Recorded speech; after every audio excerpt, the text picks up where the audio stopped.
സ്കൂളിൽ ഉച്ചയ്ക്ക് ഞാൻ പച്ചവെള്ളമാണ് കുടിക്കുന്നതെന്ന് മനസ്സിലാക്കി എന്റെ മുന്നിലേക്ക് ചോറ്റുപാത്രം നീട്ടിത്തന്ന എന്റെ ബാലൻ. അവന്റെ അച്ഛൻ കാണാതെ മോഷ്ടിച്ചെടുത്ത പണം കൊണ്ട് സിനിമാ ടാക്കീസിൽ ബെഞ്ചിലിരുന്ന് ഞങ്ങൾ സിനിമകൾ കണ്ടു, കടലമുട്ടായി വാങ്ങിത്തുന്നു. സ്വന്തം ജീവിതത്തെക്കാൾ ഞാൻ നന്നാവണമെന്നും വളർന്ന് വലിയ ഉയരങ്ങളിലെത്തണമെന്നും അവൻ ആഗ്രഹിച്ചു.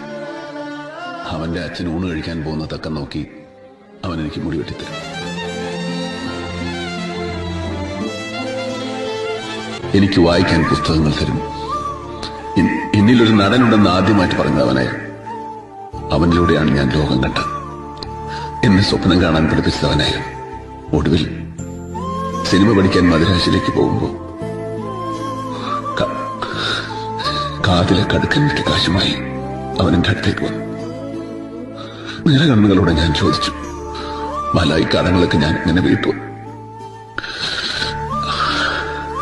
അപ്പൊ അവൻ പറഞ്ഞു, എനിക്കൊന്നും തിരിച്ചു വേണ്ട. നാളെ ഒരു സഹായം ആവശ്യപ്പെട്ട് ഇതുപോലെ ഒരാൾ നിന്നെ തേടി വരും. നിനക്കത് ചെയ്യാൻ കഴിയുമെങ്കിൽ അപ്പോൾ മാത്രം എന്നെ ഓർത്താൽ മതിയെന്ന്.